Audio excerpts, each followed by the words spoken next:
Hi, I'm Warren Zenna, founder and CEO of the CRO Collective, and welcome to the CRO Spotlight Podcast. This show is focused exclusively on the success of chief revenue officers.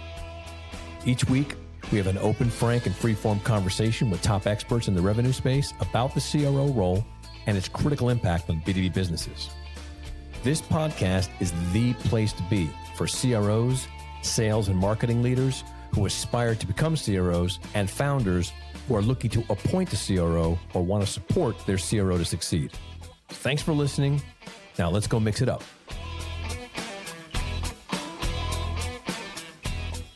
Welcome to this episode of the CRO Spotlight Podcast. This is Warren Zenna. I'm the founder of the CRO Collective.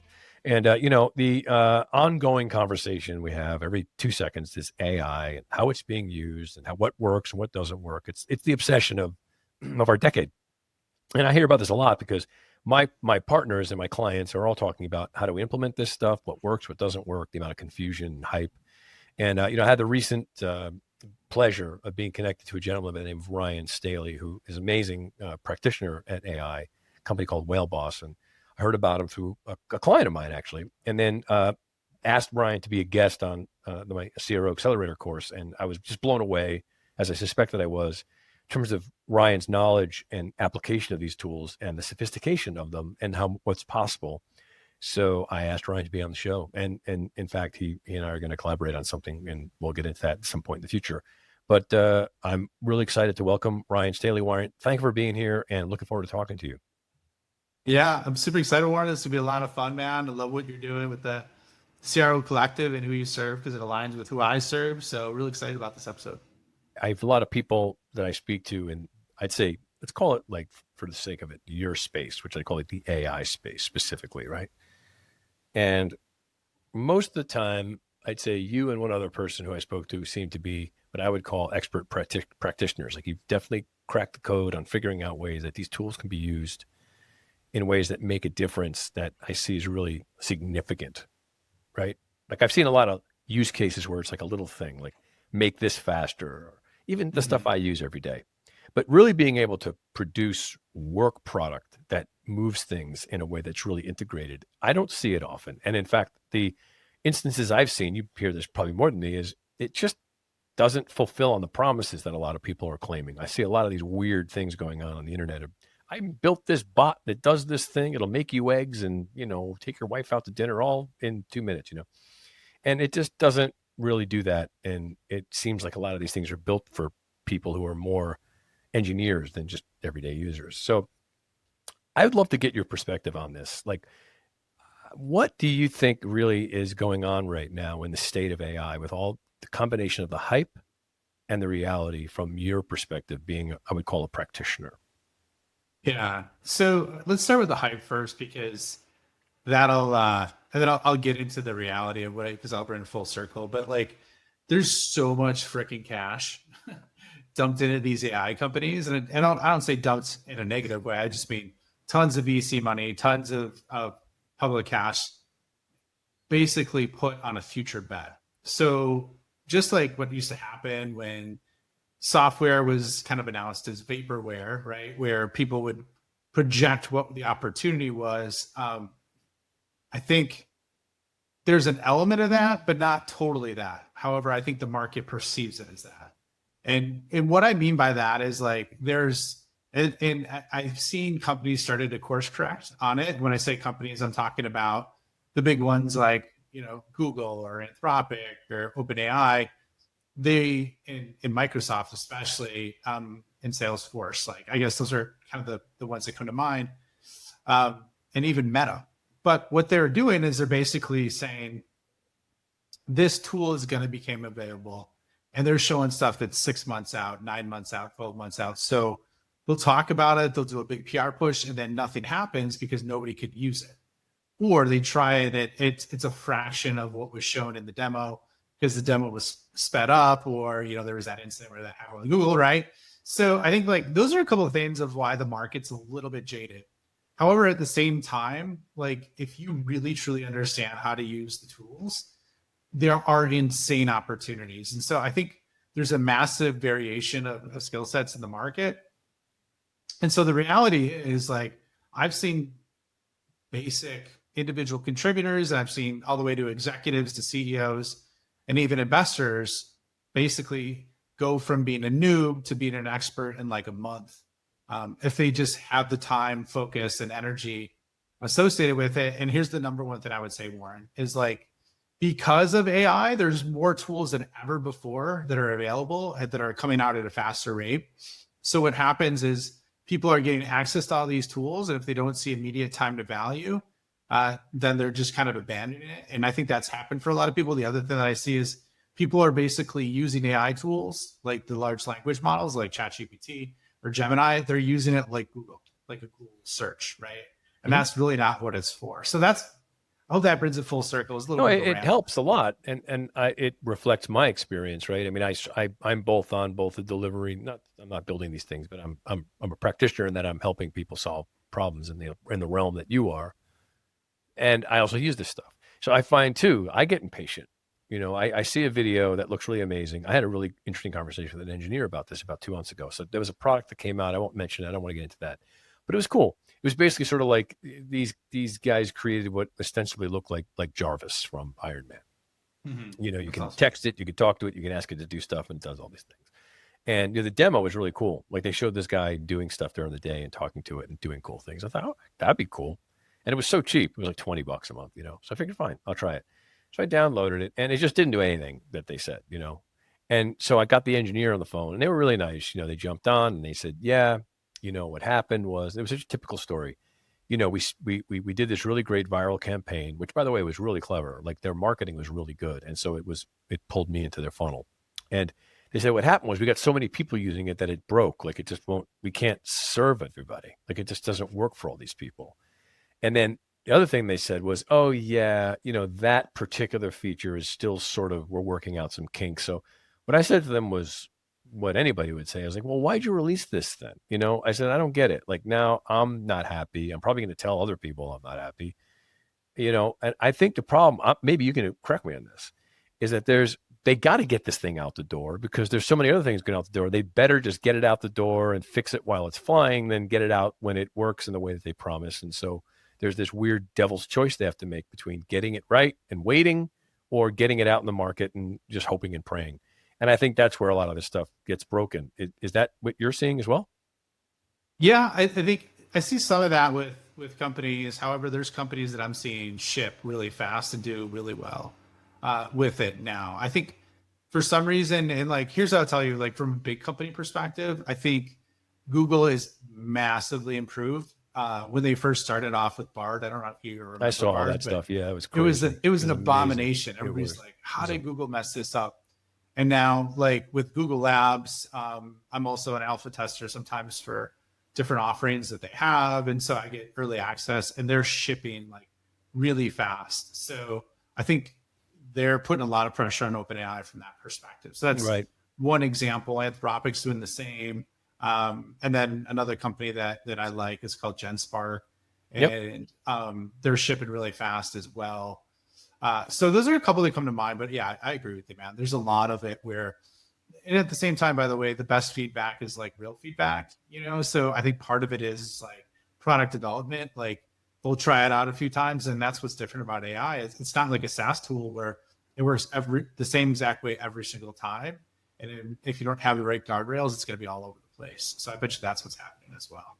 Yeah, I get it. And you look at a company like Google. I mean, they've built just first of all, aside from the immense we'll say trust they have because they have just Mm-hmm. billions of users that they can make mistakes like this and fix them because they've just got just a massive brand that they can sort of afford to do this sort of thing and they can recapture people back into their world again even if they screw things up mainly because it's Google, right? And they have ridiculous resources and money and they're brilliant. The other part too is that I'm sucked in their network. I'm using all their tools already anyway. I'm already in their world. I can't get out of Google, so I got to stay in there. They have an advantage, but for incumbents that they don't have that. They have to sort of like build that trust, and I think it's difficult. So, where do you kind of see this kind of playing out? Like, do you see it as being, and maybe you don't know, but you got a good perspective. Do you think it's like there's going to be, I don't know, 5 players really ultimately, and that's it, or is there going to be a whole slew of library of different players out there? Is it going to be a kind of bundled offering that people are going to have where I log into something and there's a whole bunch of things that it does for me? Or is it going to be specialized where I've got a tool for this, a tool for that, a tool for this? Like, what do you think the average user's kind of world is going to look like around this thing in like maybe a year or two? Yeah, I think it's gonna mimic a pattern we see in normal SaaS, and you either have a point solution or you have like a do everything solution. But what I mean like that for large language models is like or AI models, like it just for context, like ChatGPT or Gemini is what I would consider basically a foundation model. Um, and then a point solution might be something like Gone or Salesforce. And Salesforce doesn't want to be called the point solution, but effectively they're a point solution, right? Yeah. And so those are examples, right, where you could do that. Microsoft Copilot for big companies is considered more like a platform solution.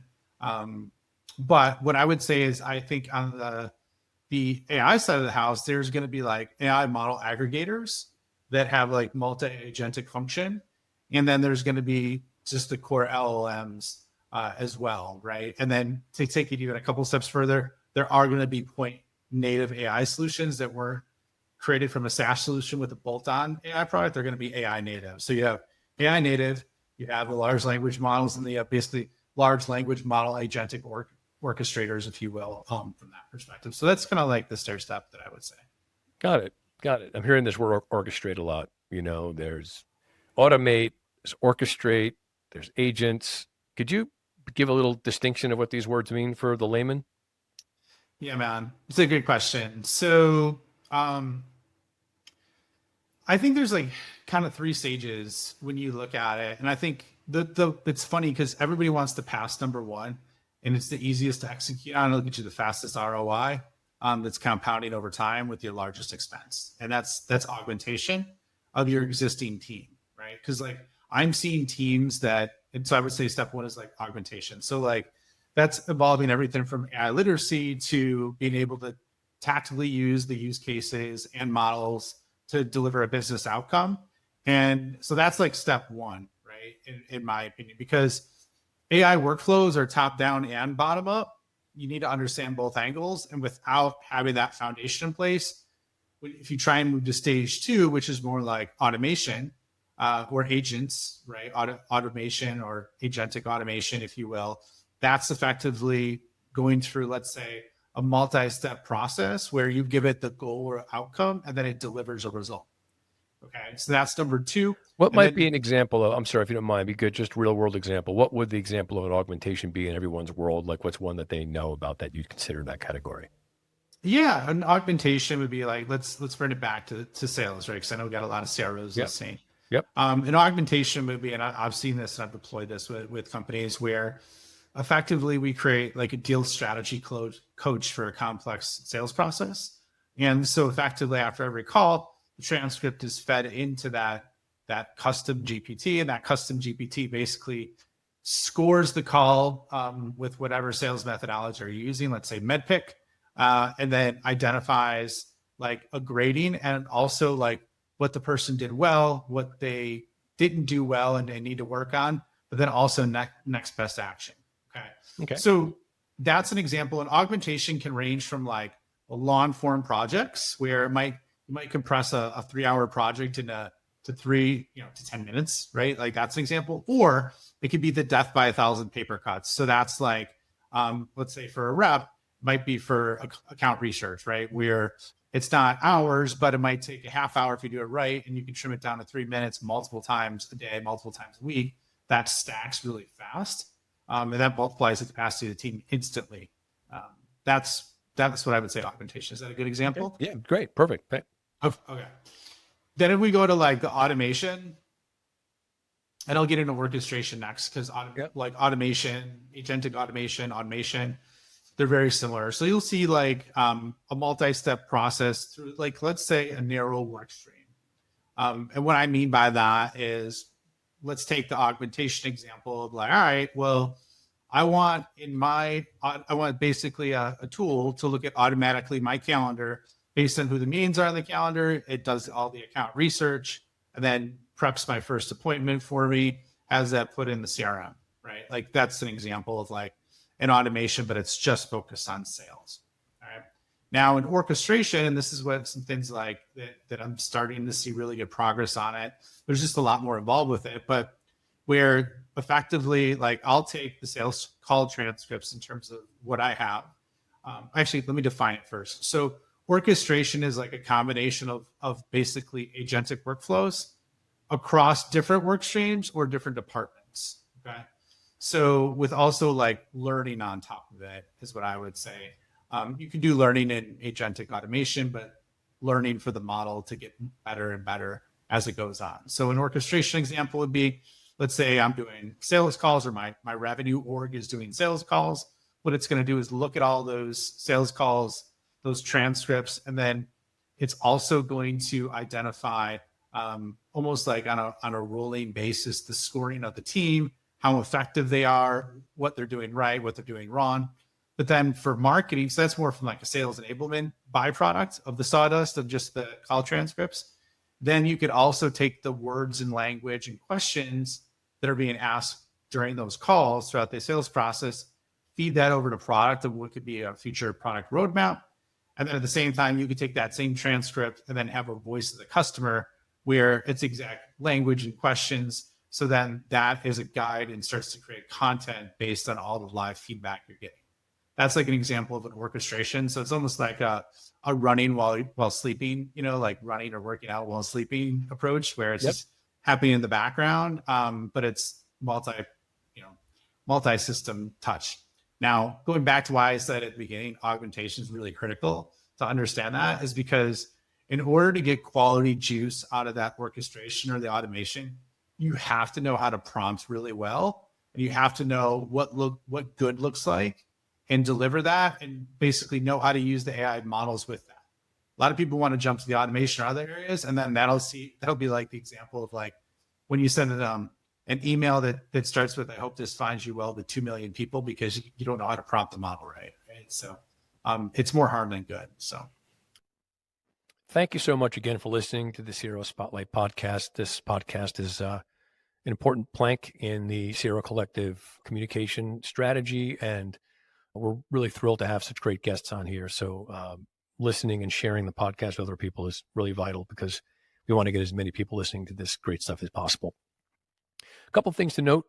If you're a aspiring CRO or a recently hired CRO or even an old salty CRO, and you're looking to either become a chief revenue officer or improve your chops and gain some more insights and improve your competencies as a chief revenue officer, we offer the CRO Accelerator course. It's 5 years now.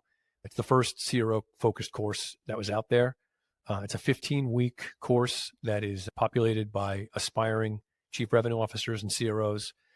We're pretty selective in terms of who can be a member of the CRO Accelerator course. It's people who are probably more ready to be a CRO right now. They have a number of years under their belt as a revenue leader, whether it be a sales leader or a marketing leader or even a RevOps leader. And they either want to move into the C-suite, or they're CROs that want to just make sure that they win in the role. So if you are interested in being a member of the next cohort, please just write me a note on LinkedIn. Just DM me, CRO Accelerator, and we'll set up a time to talk. And then I can send you more information to give you a brochure of the course. So again, CRO Accelerator course, 15-week program for aspiring and newly hired CROs. Take advantage of it. It's been great. And you'll see some more information about it on the website. Thanks. Interesting. Okay. That's a really good, helpful example of those stages. So I want to make sure I don't lose another question. So I'm going to ask you this one. We're going to go back for a sec. So do you think that orchestration is the sort of, let's say, final stage, or is there a fourth on the horizon that we don't know about yet, that we're not there? Yeah, I would say there is a fourth stage, and that fourth stage is autonomous organizations. So Ilya Sutskever, who was one of the co-founders of OpenAI, also was the mind and the creator behind Tesla's autopilot program and driving program for them. And he's doing some other stuff, but he thinks, and he's been quoted as saying, that by 2030, we'll have organizations 100 times as powerful as Apple. It consists of these, think of it as autonomous orchestrations happening with very minor human oversight. So that's kind of what's perceived at the next level. And then you can even get further beyond that with like singularity, where Yeah. but that gets kind of Yeah, like more now we're science getting fiction. into Robert A. Heinlein in the sector there. Yeah. Okay, I get that. And how off, in your view, do you think we are before we get into something like that fourth stage? Are we close, or is it far away? Like, where do you see these sort of autonomous I cars? mean, that guy is really freaking smart. And I've seen other like projections by AI researchers. I mean, I could see stuff like that happening by 2030, which is scary. However, the one part that's kind of a blind spot to me right now is the constraint. And I'm starting to see more and more about this with the models and electricity and Yep. infrastructure. Yep. So I think like for example, agents were available to be used way earlier than they were released. So I think like there's an element of that as well, right? Where like there's a lot of infrastructure. That's why the government committed to $500 billion in the US on AI infrastructure, right? So I think there's some scaling that needs to happen like that to be able to support it. Yep. And I'm seeing a lot of crazy investment going on in these big energy sectors now for this. And it's crazy. And also I see that the energy consumption is being drilled down too. They're making these things more efficient and use less energy, and they're trying to balance things out. But it still seems crazy. I read some crazy article about just how much electricity, like one instance of a GPT conversation takes up. It was some weird guy, like he broke it down to like how much energy you're using to have someone compute some stupid thing like do a search for a restaurant on GPT. Anyway, the point I'm making is I hear the constraint there, and I'm fascinated to see where that goes. But back to my earlier question, though, I'm curious to understand, like, when you look at these things like augmentations and implementations around orchestration and whatnot, is it such that you think that these things are going to, because I know this question is just so dry already, but what types of people do you think are actually going to be sort of out of work? And what people do you think are actually going to become enhanced by knowing these things? Like, I'm sure there's going to be benefactors of this, right? People who are smarter about these things and sort of know how to work alongside them. And then there are people who are just simply going to just not be needed anymore. Is that true in your world? Or do you think it's sort of like a little bit mythological? No, I think it's totally true. I think and here's the interesting or a good analogy. It's kind of like how Blockbuster, created their Yep. own obsolescence, right? With Netflix, where they had the chance to buy them, they had the chance to be them, they started to be them, and then they're like, nah, we're losing too much money over here. So it's the same thing I see happening with individuals. Is like, and it's funny, I've seen really wealthy people have this that have no clue like about AI or what to use with it. So I think what's going to happen is you're going to see a ton of people with massive success already or massive wealth. They're going to get disrupted, and so you're going to see disruption there. I think I've seen discussions. I think it was Deloitte that did this study where they're predicting by 2030, less than half of the Fortune 500 are still going to be in the Fortune 500 or even exist Mm-hmm. because they failed to adapt fast enough. And so that trickles down to culture and people. And what I think is going to happen is there's a lot of low level jobs now. And I'll give you one really quick example. So we're doing a podcast right now, right?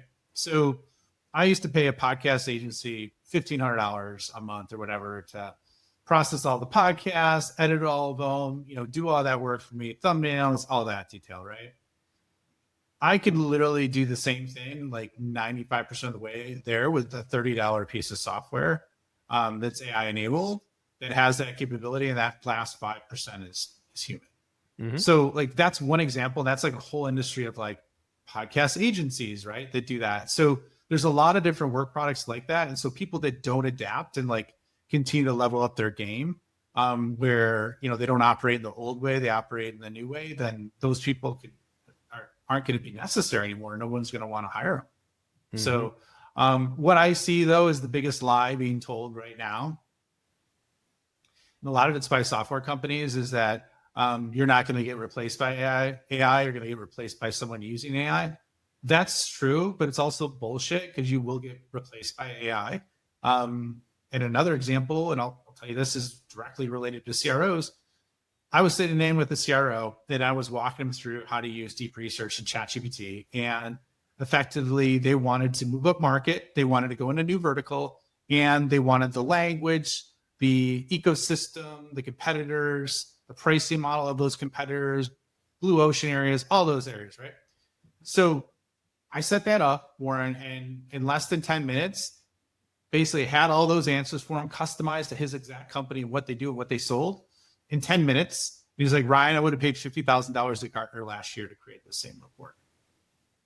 So if it's doing work like that, I mean, like, let's just be smart about it. It's going to be able to replace people, right? Yep. If they don't adapt. So I agree. I certainly do think, without doubt, the consulting and research organizations are going to be, kind of decimated. I mean, I already see it myself. How quickly I can get things done with my remedial understanding of these things. So I suspected that would be what you'd say. But how about salespeople? Do you think salespeople are going to be replaced by AI? And if so, which ones? yeah, I think there's going to be an element of that. I think the bottom third, I wouldn't be surprised if they got eliminated. When I say bottom third, I mean in terms of like dollar transaction value, right? Of like deal size, I guess is a way that you could put it. And the reason why I say that is an area that really needs to be focused on is because like these models and tools are enabling you to do like one-to-one personalization at scale. And so if you have that capability, that's a lot of what a salesperson's job is, to do one-to-one personalization. And if the dollar amount's low, there's going to be comfort in using a machine to do it if it's done right and effective. And I could see that trust going up over time, right? So I think people are still going to want their handheld for complex decisions in other areas. But I think like the area most ripe is that bottom third that focus on really small deals with high velocity. Mm-hmm. So let's talk about prompting. You mentioned it before, which, I had a really cool conversation. So I built the Delphi kind of version of myself. It took me time to do it. Yeah, it was pretty cool. I work with somebody on it, but I was involved in it. And, we built this version, which, it has this whole back end, all my knowledge base and all this stuff. And we built it for use cases and stuff. And it's actually pretty cool. I mean, I don't know if it'll replace me, but I can actually put it up there and I can have someone ask it questions. It'll probably answer every question that they want before they'll say, all right, fine, I'll talk to you. But anyway, and it sort of sounds like me and all that stuff. But my point of making is the guy from Delphi saw that I did this. I'm sure he saw a bunch of people did it. And to his credit, he reached out to me, the founder, and he's like, I want to talk to you about this and just see how it's going. And he wanted to learn. It was really great. So I got on the phone with him.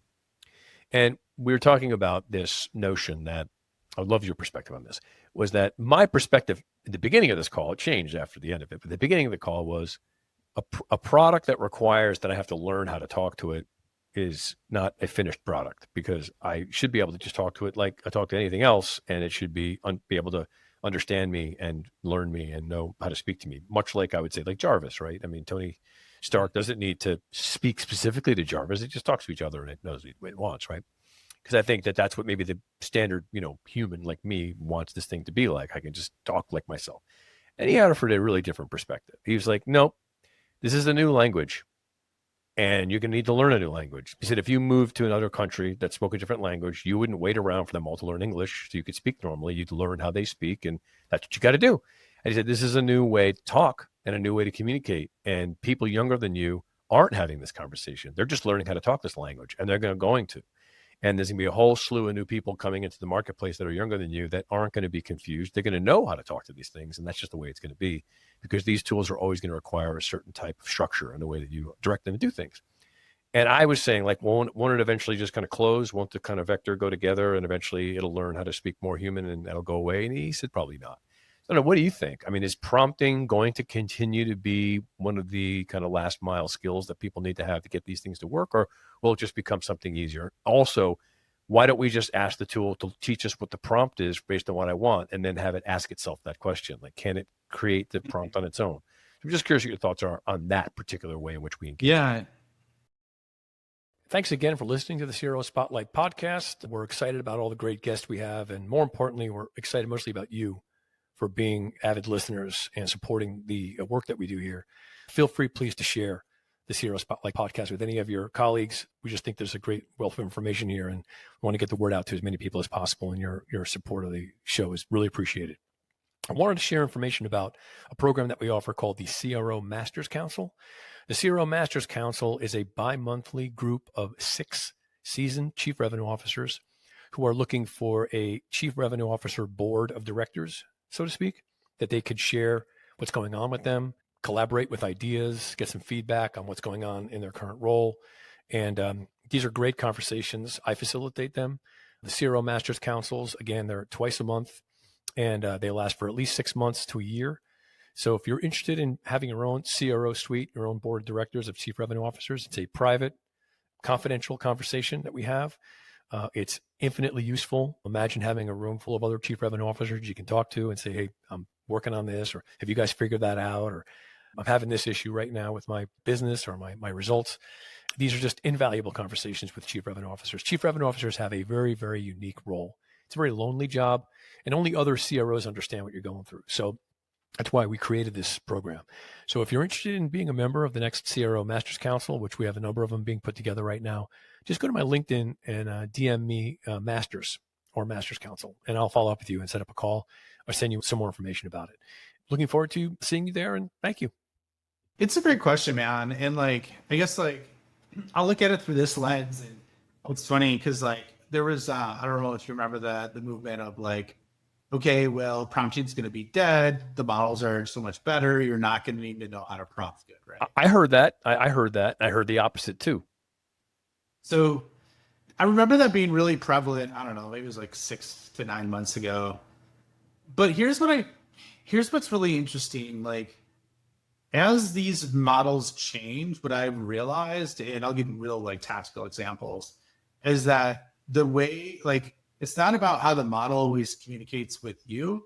It's like, how do you communicate with the model to get the best possible result, right? And so like, if you look at it through that lens, it kind of reprioritizes like how you approach it. And so like, what I've seen of my own personal evolution, I remember I had to do very basic things to get like decent outputs, or I should say more involved things to get decent outputs. And it was very specific, right? I think a lot of that's gone away. However, like, have you heard of JSON prompting at all? I have, Okay. yes. So like, for example, JSON prompting, that's an example. It's like, it's a type of JavaScript, right? A language basically in terms of how the large language models are trained. And there's back and forth on like, is it more useful or is it not? Well, here's the thing, man. Like I was able to create $100,000 videos in Google Gemini because I was JSON prompting. And like, if I didn't know how to JSON prompt, it would have been nowhere near as accurate or close as what I wanted the desired result from that AI model to be. So that's one example. Another example is like, there's ways with GPT-5, and it's so funny because GPT-5 is getting bagged on. I'm actually talking to an executive at OpenAI later on today, and I brought this up to him. But like, one of the things that I said is like GPT-5 is getting bagged on, and the reason being is because like people don't understand the nuances how to use it. Because like you could effectively use GPT-5 like an agent without all these complex nodes and workflows and connections if you just know how to prompt it the right way. Right. And actually, you know what, dude, I'll give it to you if you want. I could put that as a resource for people. There's like a cheat sheet I created with prompts on it. And it's got it for CROs, sales, and marketing. Please. Would that be helpful? I'll share it with my listeners. I'll put it on LinkedIn for sure or something. Yeah. And you can take a look at it. It's got like the 10 different types of examples of how to prompt in that, like GPT-5 with basically exact use cases for CROs. That'll be worth the price of admission. So I'd love that for sure. All right. Well, I'll share that with you. But that's an example. That's another example. But here's what I would say to round it up. Those two areas weren't possible before, right? Like 2 years ago, if I tried to prompt like that, it probably wouldn't work. But now I prompt that way and it's giving me results beyond what I'd ever dream. So I think the bar is going to keep moving like that. If that makes sense. It does. It does make sense. And I know I became completely changed after this conversation with him. He was very convincing and he made a very good point. And, he could have, in a way, like he answered me, he showed me how antiquated I am, to think like somehow, like I have to learn. I have to learn skills. And I get that. And I'm fine with it. But, the resistance I have is this sort of mythological vision that we've had of all these science fiction movies that we just talk to robots like they're our brother and sister and they just do what we want, when in fact, it's probably going to require some different ways of thinking and stuff. And I do agree with you that even listening to this one conversation we're having right now is if you're an engineer and you understand that stuff, you're probably going to even have a bigger advantage because I'm not one, right? So I couldn't use JSON language at all. I don't know what you're talking about. Theoretically, I do, but I couldn't do it. And, do I want to catch up or not? I don't know. I think most people probably wouldn't, But I do think that this skill set is one that no matter what age you are, you need to learn it. And I would say, let's more specifically talk about chief revenue officers. So I had a really good conversation with the chief revenue officer of Spotify. Shopify, Shopify. Nice. Bobby Morrison. Great conversation. And, he said, listen to it. It's a great episode. He said like how, the future, the current, maybe modern CRO is a nerd. You're not like some kind of, big revenue leader that comes in and, big swinging dick kind of thing. You're like really more of a nerd. You have to know how to build systems and models and understand how these tools work and automate things, because today's CRO really is going to be someone who knows how to set this stuff up and make it go to work for them in ways that are going to make your company work a lot faster in today's marketplace. So the CRO profile is changing. And that is a big thing that I'm trying to get across to the people that work with me is, I have good skill sets around teaching you a lot of things related to revenue growth and revenue leadership and all that sort of thing. But when it comes to the technology and how you implement it, it's not just buying a tech stack anymore. It's not just Salesforce and a bunch of plugins. Today it's really one CRO that knows how to do this can be incredibly effective today, more so than ever, in a much quicker, fast pace. And I think the ones who know these things, like you just gave that model before of how you did something in 10 minutes that no one would do in a month or whatever. Those are the kind of things that they're going to make a big difference. And to deploy those things across an organization. So this is the thing I want to get into with you is, so I'm a CRO. I want to learn this stuff. I know that you do this, and I know we're in the process of working on something like this. But the difficulty I see is, okay, I know how to do it, but how do I push this across my organization? How do I get it integrated into this as a new skill set? And the barrier there I see a lot of companies having is they can't get past that. They're already having a hard time just in general sales enablement, let alone AI enablement. So what's your kind of general advice to a CRO who wants to adopt these tools and then get them working across their teams? Yeah, it's a great question. And it's tough, man, because I work with CROs all the time and CMOs and now CEOs as well. And like a lot of the CROs look exhausted. Yep. Right. Because like they got really aggressive jobs. They have tons of mental calories they burn on things that they're just a part of it, that are reactionary, right? And it's hard to get ahead of the ball in terms of strategic, if you will. So like, I think that because it's changing so fast, everybody wants that immediate result, immediate action, immediate transformation. And like you said, I've seen actually with executives, like just a massive difference in 2 weeks. But if you're doing it on your own, I think like it really starts with like, the basics with yourself. So it's like, you got to put that oxygen mask on yourself if you want your organization to do it. And just, even if it's 10 minutes a day, just start using it or trying it for things and just talking to it like it's a human and telling it what you want and seeing what happens as a byproduct of that. And what happens, this happens all the time, is people's curiosity grows and the results grow at the same time. But it's got to start with the leader. With implementations I've done, because I've rolled this out to probably over 2,400 different executives now. And the ones that do really well organizationally, that have like I've worked with companies that have doubled in size in a year. Mm-hmm. And it's because the leader embraces it and also kind of uses a prompt on a daily basis of like, when their team comes to them with a problem, you ask them like, all right, what did AI tell you about this problem? Or what kind of feedback did you get? Right. And they're like, well, I didn't do that. It's like, okay, go back and do that. And then they're like, all right, well, I still don't know what to do. It's like, all right, show me the chat thread that you had. Like, how do you, so it starts to ingrain that's like their first level of attempt at trying to solve a problem outside of thinking for themselves. So I think that's step one. And then, so once the leader has started to do that, in terms to help their team adopt, the other thing I would say is ask for a couple hand raisers on your team, have them tackle 1 to 2 identified use cases, right? Have them create prompts or GPTs or custom assistants, and then present the results back to you in 2 weeks, right? To present the results, then you have the team test it out, or a portion of the team, right? And then basically you have them give their feedback again after 2 weeks. So like, that's a very, very simple way to start. And then you got to compound on top of it. I mean, I help companies roll this out So there's a lot of this I do for them, but that's what I would say is a very easy way to start, just to get some kind of momentum. Hey, everyone. I want to thank you again for listening. Get great comments across LinkedIn and other channels about the show, and it's really gratifying to see that we're having an impact on you. Another thing I wanted to let everybody know is that we also produce events.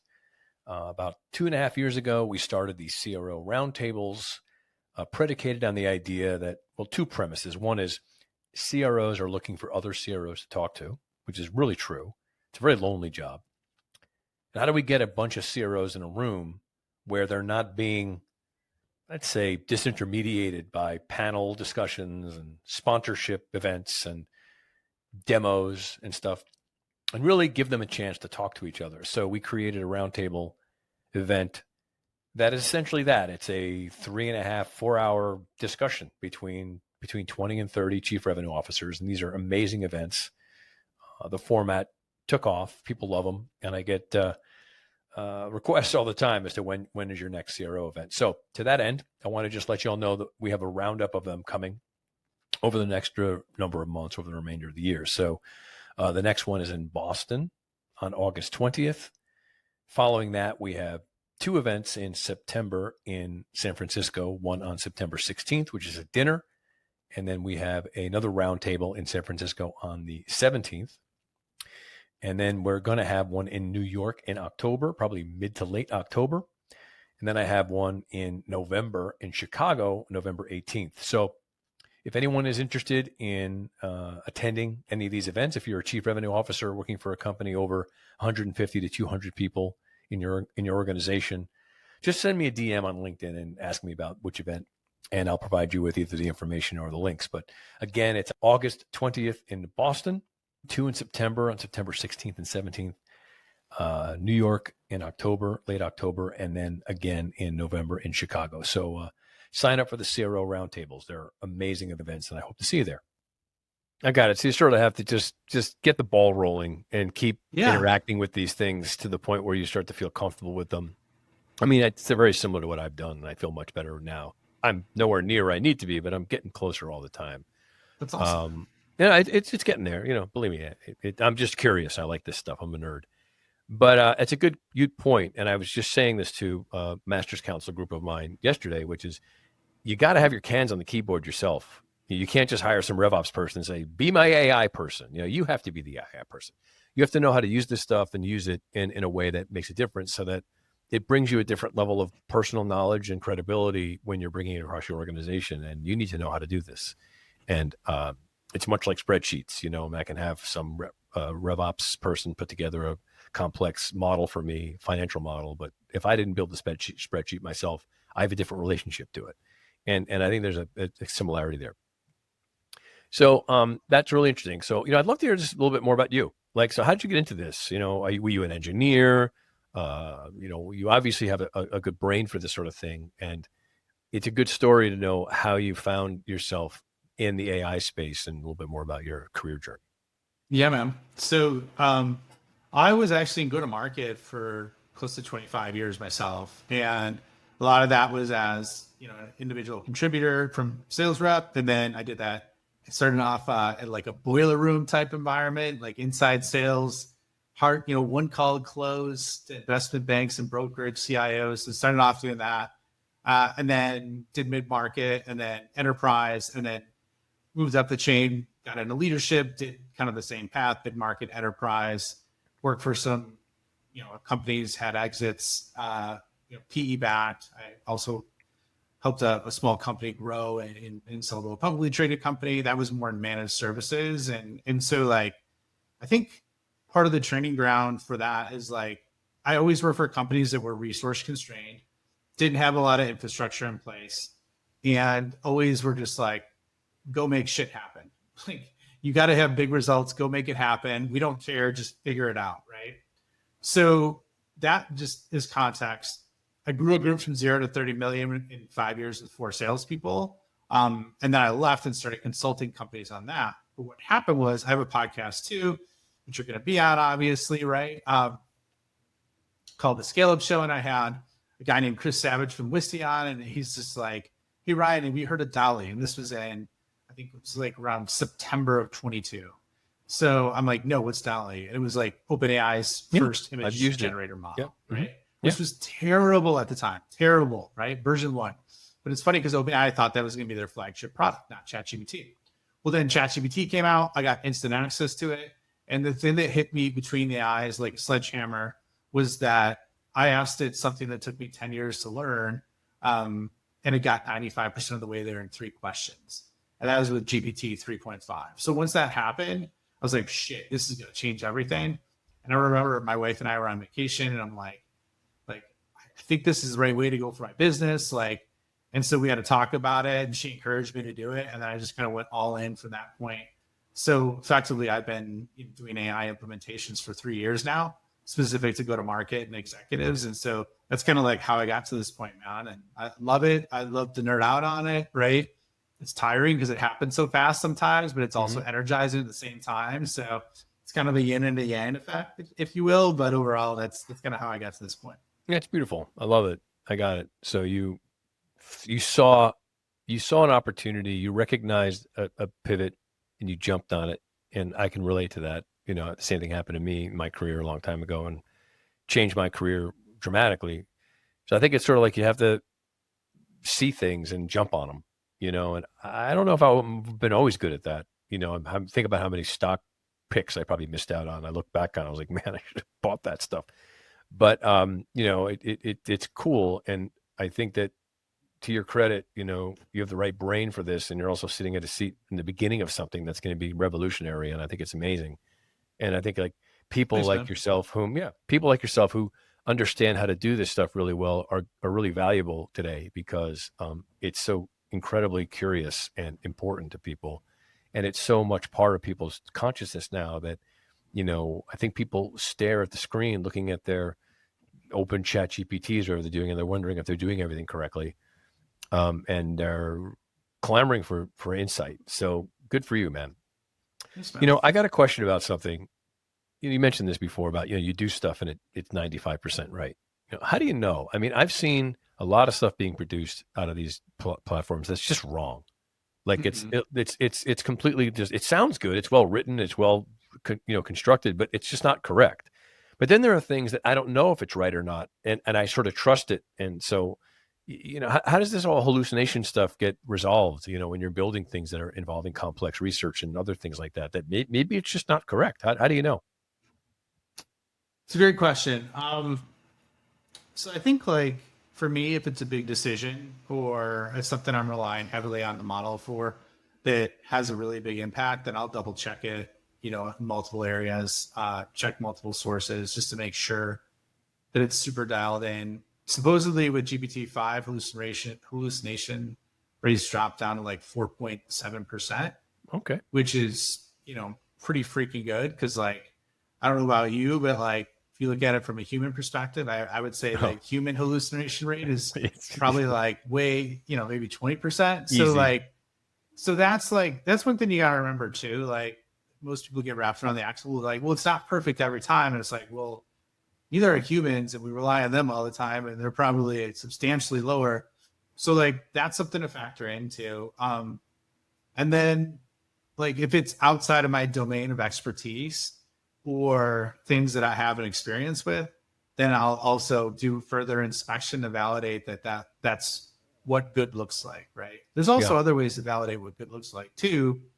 Like, and this is a great example, but in social media content, right? You could look up posts that really do well. And let's say you look at one for a small creator who had a post that did really well. You could feed it in there and have it reverse engineer like, why did this do well from a copy framework, spacing, messaging perspective? And then you could start to reverse engineer success too. So that's another way to do it, Yeah. which is Yeah. pretty cool. That's true. And I do. I find people's posts on LinkedIn that I liked and they did well, and I pump them in and I say, write one for me that reflects the same principles as this one. So I do that a lot. And it's good. It's effective. It works. Um, Very interesting. So, how do people get a hold of you? Who are you looking to talk to? What type of things are you doing for people? How can we get more access to you and your unique skill set? Yeah, man. Well, I know you and I are cooking up a partnership I on know that. something I'm too. excited about it, and it's going to be very cool. And I'll be telling everybody about that soon. But yeah, Ryan and I are working on Yeah. something together that's going to be very cool. Something special. So that's one example. The other thing too is, I mean, feel free to reach out to me and connect on LinkedIn. I publish content daily on AI specifically for go to market, and I'll give like tactical use cases, examples. I'll provide that resource link so you get free Yeah, that'd be prompts great. that Thank you. are CRO specific, and that's usually who I work with. I usually work with a CRO or a sales leader of an organization, and basically help identify the KPIs or the constraints that they want to solve with AI, and then point specific use cases, solutions to transform their organization in 60 days. So that's like my initial flagship program that's done really well. And I've never had anything that I've ever sold in my life or worked with where I've had happier customers with more inbound referrals. So lets me know that I'm going down the right path. And I love seeing people get the results because, you know, one of the hardest things for me is when I had a job and it didn't work out for me. So if I could help people be proactive about their future, their org, and what's possible for them and their families, then that lights me up so that they're not in that position that I was in when I got, you know, fired unexpectedly, right, for a position. So Amen, man. That's exactly why I'm doing this, because I like helping people, and it's much more rewarding. So good for you, and I think it's great. I think what you're doing is amazing and really impressive. So thank you, thanks more. and thanks for being here. It was a great Yeah, conversation, and I'm sure blast, man. we'll be talking again.